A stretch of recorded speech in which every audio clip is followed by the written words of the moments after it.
What makes construction cleaning different than janitorial as the approach to it when you're on site? When you're a business owner and you get busy, communication can be very, very difficult. If there is any trial and any difficulty in this entire process has been the net payment. You have to be in business for 3 years before the bank looks at you. Even though you're thriving and successful and bringing in a ton of money, they're like, no, you're not 3 years in business, so we can't keep you alone.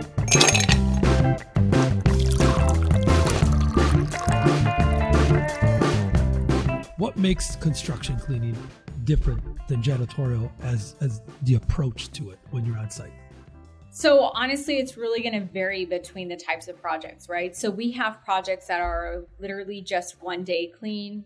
We have projects that are broken up into multiple days. We have projects that are a week to months. So it really is just going to depend on the type of project and the size of the project. So, if they're coming in and saying, of course, like anyone knows that you have different phases of clean. You have your rough clean, your final clean, and then your touch-up clean. It's really just going to depend. What we really try to do is listen to the needs of what the clients want. So if it's a substantial size project, then you're going to want to, communicate. What are your expectations? And when they share their expectations, then we kind of put that together in a formula.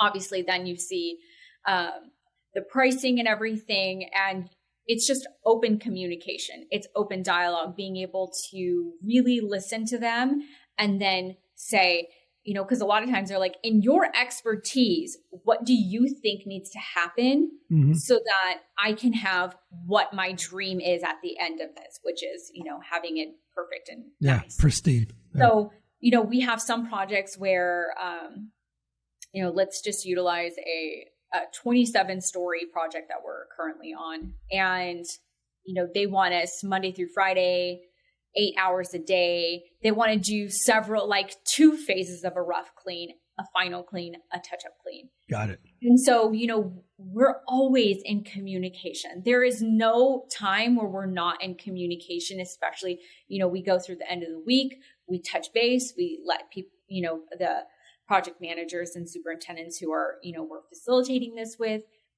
let them know what struggles we're having, if we're having issues getting water, if there's, any issues with anything at all, if we're not getting any responses, if there's something that we need. And then also the other thing is to ensure that, you have a large enough team to commit to what you promise. So if you're not able to commit to a project where you can have 15 cleaners on one project, Monday through Friday for essentially almost a year, then that's going to have to be something that you either look at and say, I can't do this, or I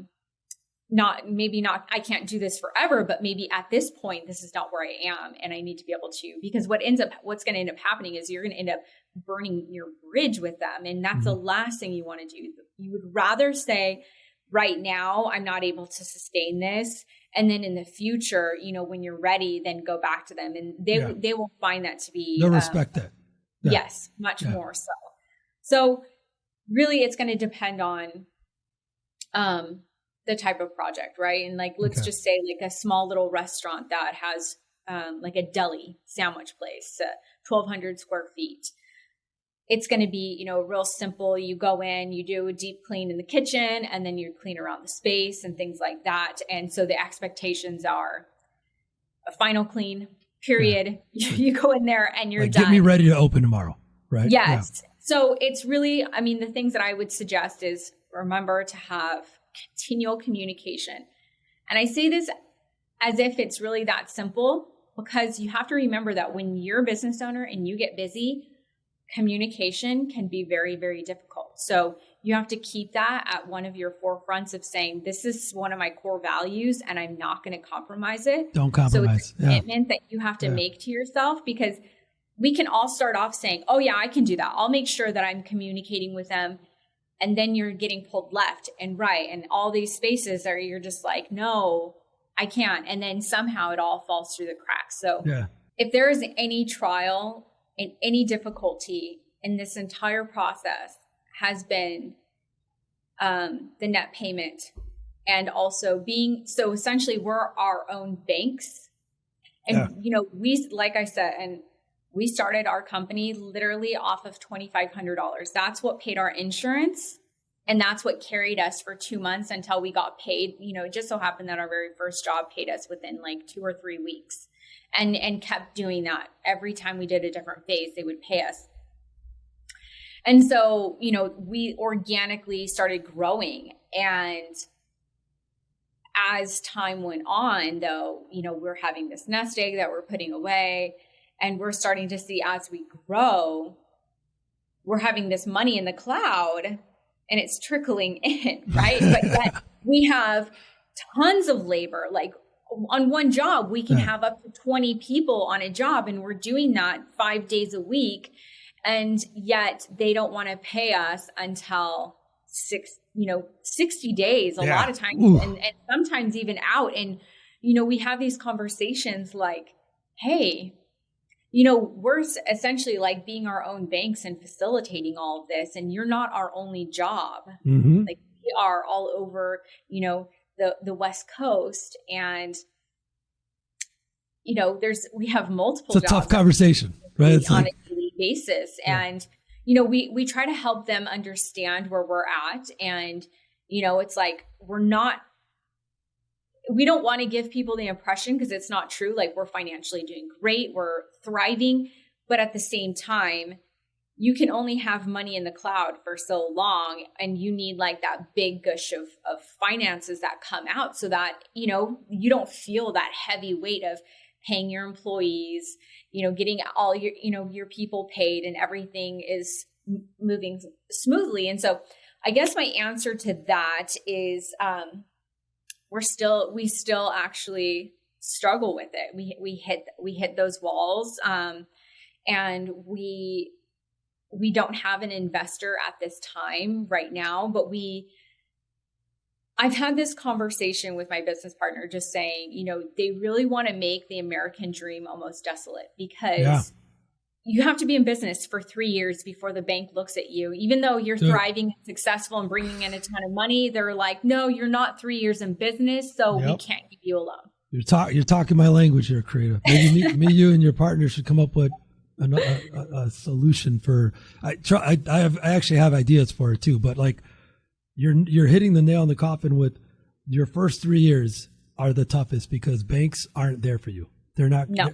Even you have to figure out how to put those pegs in those holes so that you stay afloat, because you're like, I have this amazing thriving business that's growing, and yet this is the things that are hurting me. You could grow and scale your business so much more if you didn't have to worry about the funding part. Again, we're not saying, give a charity here, or just, give money away to small business owners so they can grow. No, if they have a plan and they're showing in those first 2 years growth, then there should be stipulations to allow small business owners to have access. They talk about line of credit, but it's like you can't get the line of credit until you show 2-3 years.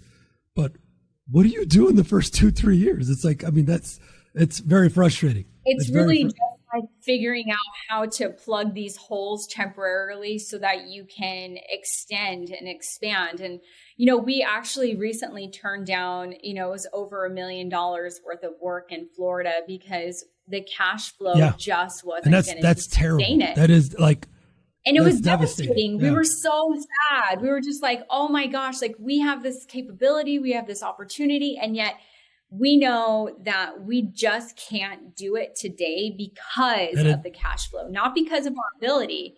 We would be able to have, the crew there, like we would have everything in alignment. And if we had someone who, if we had a bank and we said, hey, we have this opportunity and we're going to have this money, and here's this growth. And, our first year in business, we did $1 million. Second year in business, we're 2 to 5 million. And yet a bank still looks at us and says, well, you're not 3 years in business, so get out of here.